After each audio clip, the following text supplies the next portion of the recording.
ஒரு தீர்க்கதரிசி சொல்றாரு, வியாபாரத்தை நீங்க தொடங்குங்க, கர்த்தர் என்னோட கூட பேசுகிறார், கர்த்தர் உங்களை ஆசீர்வதிப்பார் என்று. இந்த குடும்பம் சந்தோஷமா வியாபாரத்தை தொடங்குறாங்க. துவக்கத்தில் எல்லாம் நன்றாக இருந்தது. கடைசியில சரியான கடன் பட்டு கடையை மூடுகிற நிலை. பாஸ்டருக்கு தெரிய வருது, கூப்பிட்டு கேட்கிறாரு, ஏன் இதை செஞ்சீங்கன்னுட்டு. அவங்களோட பதில் என்ன தெரியுங்களா? அந்த தீர்க்கதரிசி சொன்னாரு, அதை நம்பிட்டு செஞ்சாங்க. கடைசியில கடையை மூடிட்டு கடனோட அவதிப்படுகிறாங்க. காரணம் என்ன? கள்ள தீர்க்கதரிசி. இது போன்ற திருமண வாழ்க்கையிலும் அநேக திருமணங்கள் உடைந்து போனதுக்கு காரணம் இந்த கள்ள தீர்க்கதரிசியை நம்பி சில திருமண காரியத்தில் இணைந்தது. சில பேர் பாருங்க, சபையில் ஒருத்தர் நன்றாக ஜெபிப்பார், இன்னொருத்தர் பாடிக்கொண்டு இருப்பார். அவரை பார்த்து கர்த்தர் உங்களை ஊழியத்துக்கு அழைக்கிறார் சகோதரனை சகோதரின்னு சொல்லிடுவாங்க. கடைசியில் அவங்க அதை நம்பிட்டு ஊழியத்துக்கு வந்து நடுத்தவர்கள் நிற்கிற நிறைய நிலைமைகளை நானே கண்ணால் கண்டு இருக்கிறேன். ஒரு தீர்க்கதரிசி ஒரு வீட்டில் போய் தீர்க்கதரிசனம் சொல்றாரு. அந்த வீட்டில் யாரும் இல்லை, ஒரே ஒரு பெண்ணு மட்டும் இருக்கு, வாலிப பெண். அந்த பெண்ணுக்கு தீர்க்கதரிசனம் சொல்லும் பொழுது உன் 2 பிள்ளைகளை கர்த்தர் ஆசீர்வதிப்பார்னு சொல்றாரு. அந்த பெண்ணு ஜபத்தில் சொல்லுதான், ஐயா இன்னும் எனக்கு திருமணம் ஆகலை. அப்ப இவர் சொல்றாரு ஜபத்துல, அப்ப 2 குழந்தைய நீ தூக்கி வச்சுட்டு இருக்கிற போட்டோல அது யார் என்று. அந்த பெண்ணு சொல்லிச்சான், ஐயா அது என் அண்ணன் பிள்ளைங்க. வெல்கம் டு ட்ரூத் இன் தமிழ். நான் போதகர் ஜேக்கப் ஜெயராஜ். கள்ள தீர்க்கதரிசிகளையும் கள்ள போதகர்களையும் எப்படி கண்டுபிடிப்பது, ஹவு டு டிசன், அதை தான் நம்ம இப்போது பார்க்க போகிறோம். அதற்கு முன்னாடி ஒரு 3 காரியங்களை நம்ம பார்த்துடலாம். தீர்க்கதரிசனம் என்றால் என்ன? தீர்க்கதரிசனம் என்றால் மெசேஜ் ஃப்ரம் காட், தேவனிடத்திலிருந்து வருகிற ஒரு செய்தி, அவ்வளோதான். இதை சொல்லுகிறவங்க பேர் தான் தீர்க்கதரிசின்னு சொல்கிறோம். இதுதான் ஒரு சிம்பிள் அண்டர்ஸ்டாண்டிங். அடுத்தது, தீர்க்கதரிசனம் உண்மையா பொய்யா என்றால், தீர்க்கதரிசனம் தேவன் பேசுகிறது உண்மைதான். ஆகவே தான் நீங்கள் 2 பேதுரு 1:21 படிக்கும் பொழுது, தீர்க்கதரிசனமானது ஒரு காலத்திலும் மனுஷருடைய சித்தத்தினாலே உண்டாகவில்லை, தேவனுடைய பரிசுத்தவான்கள் பரிசுத்த ஆவியினாலே ஏவப்பட்டு பேசினார்கள். அப்பொழுது தீர்க்கதரிசனமாகப்பட்டது தேவ மனுஷர்கள் பரிசுத்தாவினால் ஏவப்பட்டு பேசுகிறது. இரண்டாவது, எப்படி இதை நம்புவது? அதற்கு பவுல் பதில் சொல்லுகிறார். 1 கொரிந்தியர் 14:29 தீர்க்கதரிசிகள் 2 பேராவது 3 பேராவது பேசலாம், மற்றவர்கள் நிதானிக்க கடவர்கள். அதாவது என்ன பேசுறாங்க, ஏது பேசுறாங்கன்னு ஒரு டிசன்மெண்ட், ஆராய்ந்து பார்க்க வேண்டும். அது கடைசியில் இன்னும் கொஞ்சம் டீட்டெயிலாக நான் சொல்லுகிறேன். மூன்றாவது, ஒரு தீர்க்கதரிசனம் ஒருவர் சொல்லும்போது உடனே எடுக்கக்கூடாது.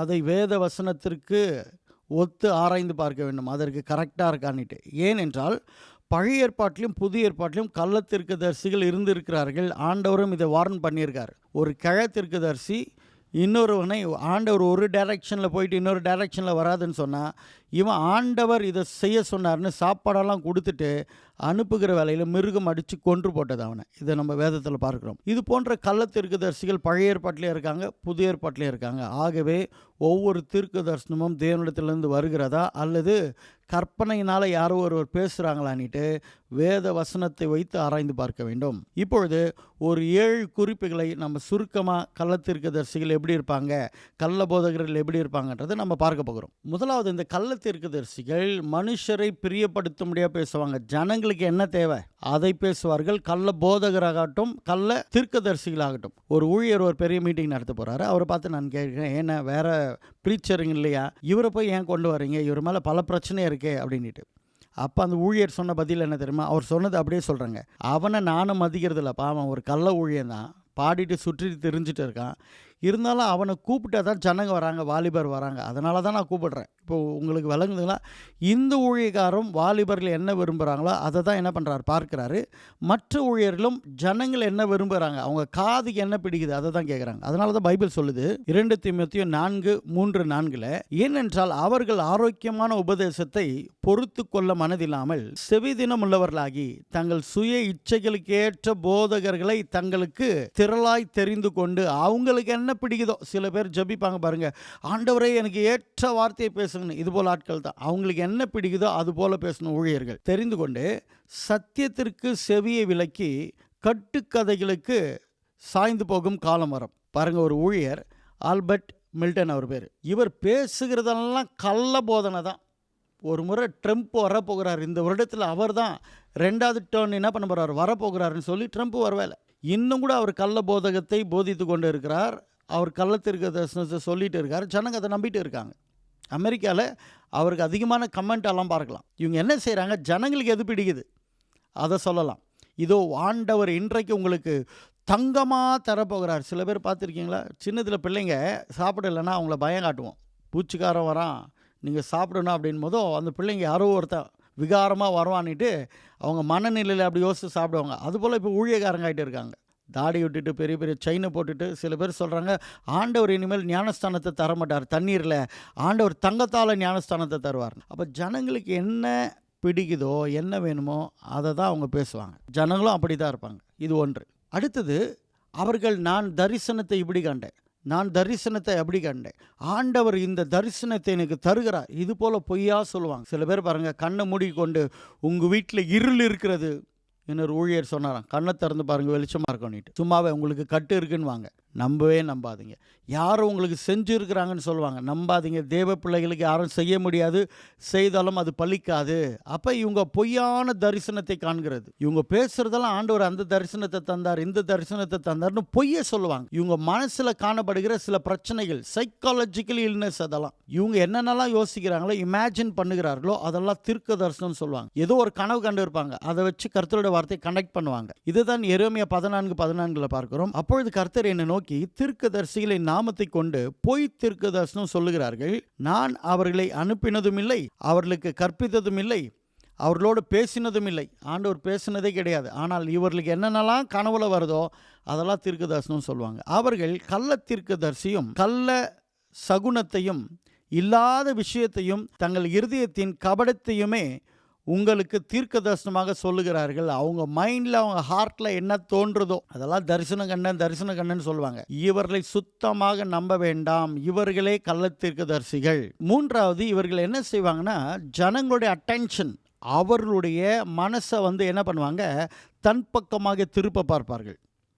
அதனால தான் சில பேர் பாருங்கள், உங்களுடைய கார் நம்பர் இதுன்னு வாங்க. ஒருவர் அப்படி சொல்ல எனக்கு டவுட் ஆகி அவருடைய பெயரை போட்டு ஃபேஸ்புக்கில் நான் பார்க்குறேன். அவருடைய கார் நம்பர், காரை ஃபேஸ்புக்கில் போட்டு இருக்கார். இந்த ஊழியக்காரர் அதை பார்த்துட்டு அதை அப்படியே சொல்கிறார். அப்போ ஜனங்களுக்கு என்ன, ஆஹா, அவருடைய கார் நம்பர் வெளியே இடத்துலேருந்து இவருக்கு எப்படி தெரியும்? இதுதான் ட்ரிக். அடுத்தது, இன்னொருவர் சொன்னார் தமிழ்நாட்டில் ஆண்டவர் உங்கள் பல்லெல்லாம் கோல்டாக மாற்ற போகிறாரு, உங்கள் பாக்கெட்டில் பணம் வரப்போகுது. இதெல்லாம் வீடியோ அங்கே இருக்குது. கள்ள போதகர்கள், இவர்களை நம்ப வேண்டாம், இவர்களை சார்ந்தவர்களே நம்ப வேண்டாம். ஒரு இடத்துல ஒரு அம்மா பெயரை சொல்லி சொல்லி சொல்லி கூப்பிட்டுட்டு தீர்க்கதரிசனம் சொல்கிறாங்க. எனக்கு ஒரே ஆச்சரியம், இவங்க எப்படி இப்படி சொல்கிறாங்க? ஆண்டவரே உங்களுடைய வல்லமை எவ்வளோ பெரியதுன்னு நினச்சிட்டு இருந்தேன். பிறகு தான் தெரிந்தது, ரிஜிஸ்ட்ரேஷன் பண்ணும்போதோ அந்த பெயர்களெல்லாம் இவங்க படிச்சுட்டு தீர்க்கதரிசனம் சொல்லுகிறது. இப்படி பொய்யா சொல்லி ஜனங்களுடைய அட்ராக்ஷனை திருப்புகிறது. நினச்சி பார்த்தீங்களா, நூதன திருடனை நம்ம பார்த்துருப்போம், ஆனால் நூதன கள்ள போதகர்கள், கள்ள தீர்க்கதரிசிகள் இவர்கள். சில பேர் பார்த்துருக்கீங்களா, அவங்க நேம் சீல ஸ்டார்ட் ஆகிறது. ஏன் ஆண்டவருக்கு ஃபுல் நேம் தெரியாதுங்களா?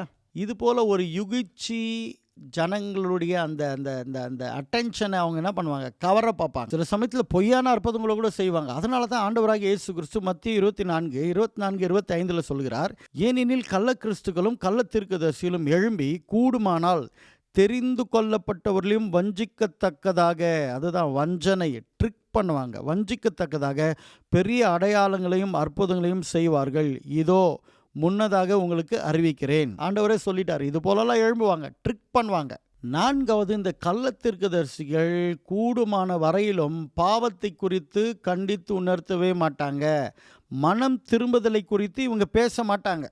ஹைப்பர் கிரேஸ் முழுக்க கள்ள தீர்க்கதரிசனம். ஹைப்பர் கிரேஸோடு சார்ந்தது தான் ப்ராஸ்பரிட்டி காஸ்பிள், அதோடு சார்ந்தது தான் சாவாமை. இவங்கெல்லாம் அக்கா தங்கச்சிங்க மாதிரி, பிரிக்கவே முடியாது இவர்களை.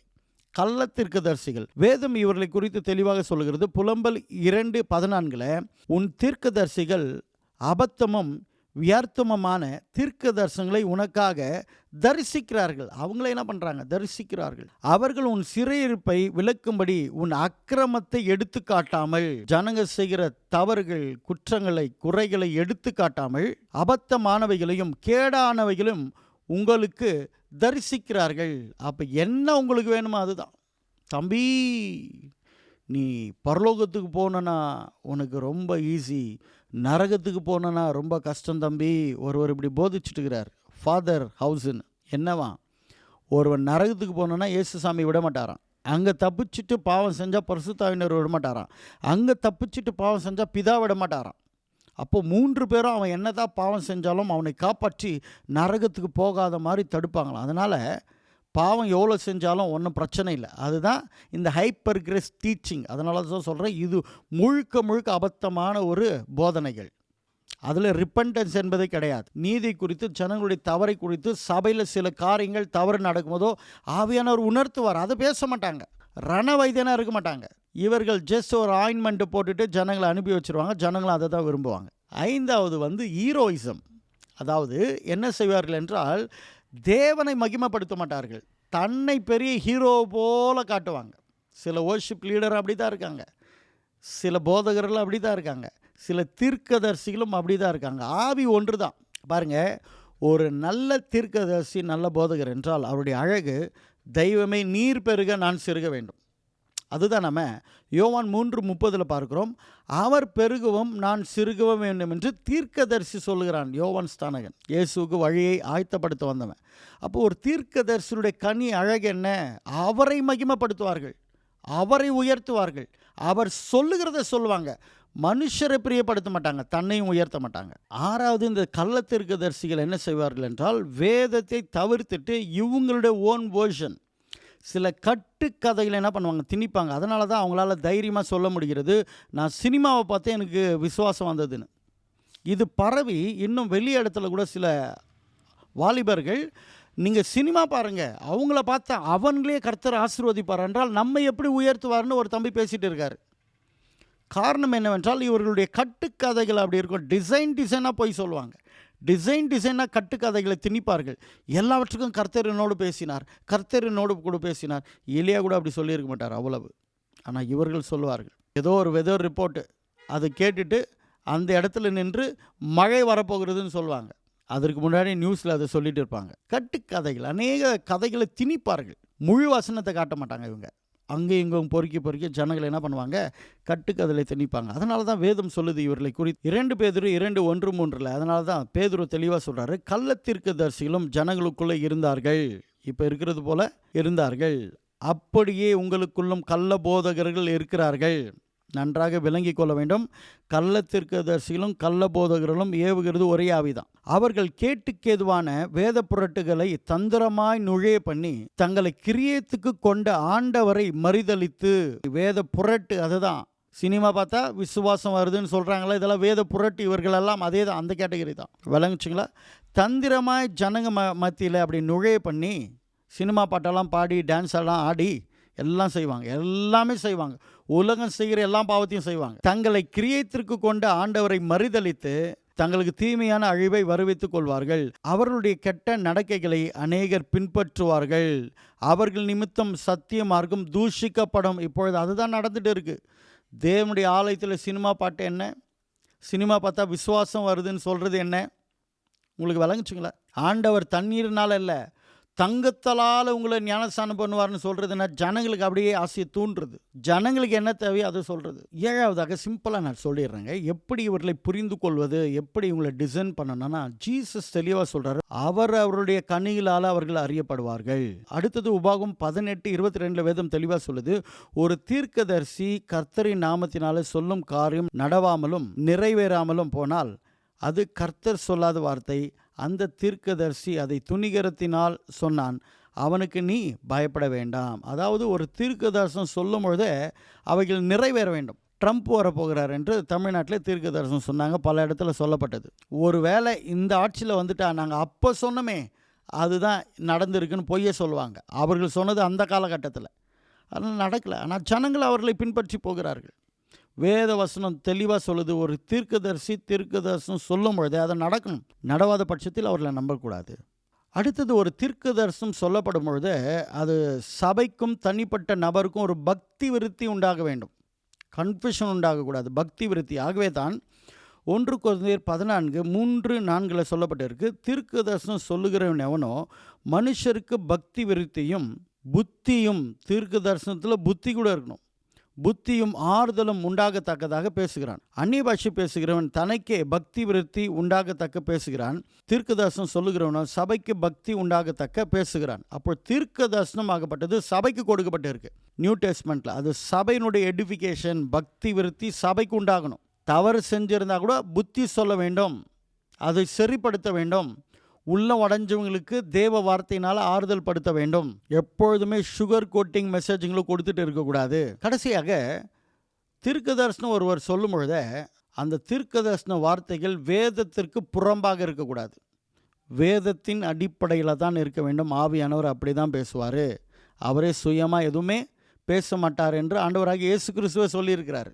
அப்போ வேதத்திற்கு கான்ட்ரடிக்டாக அது ஒரு முரண்பாடாக இருக்காது. வேதத்தை சார்ந்து தான் இருக்க வேண்டும். ஒருவர் தீர்க்கதரிசனம் சொல்லப்படும் பொழுது அது வேதத்தின் அடிப்படையில் இருக்கான்னு செக் பண்ணி பார்க்கணும்.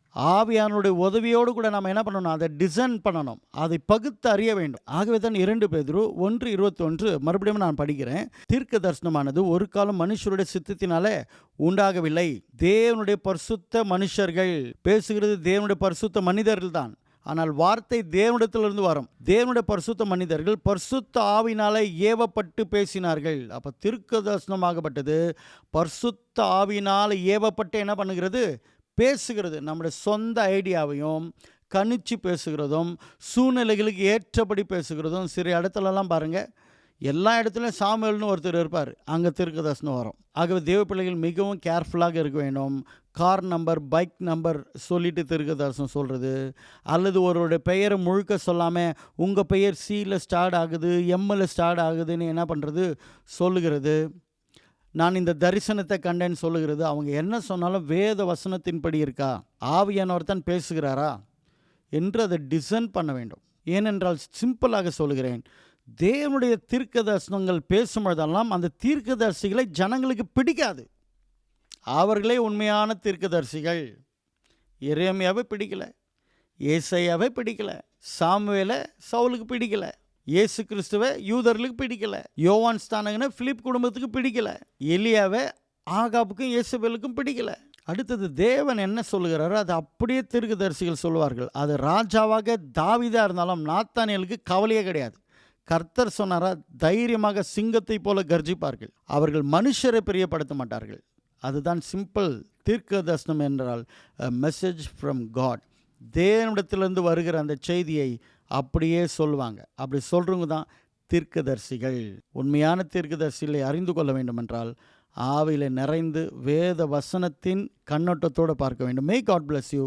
உங்களுக்கு இந்த நிகழ்ச்சி பிடிச்சிருந்தா இதை பேசுங்க, மற்றவர்களோடு கூட ஷேர் பண்ணுங்கள். May God bless you. See you soon. Amen.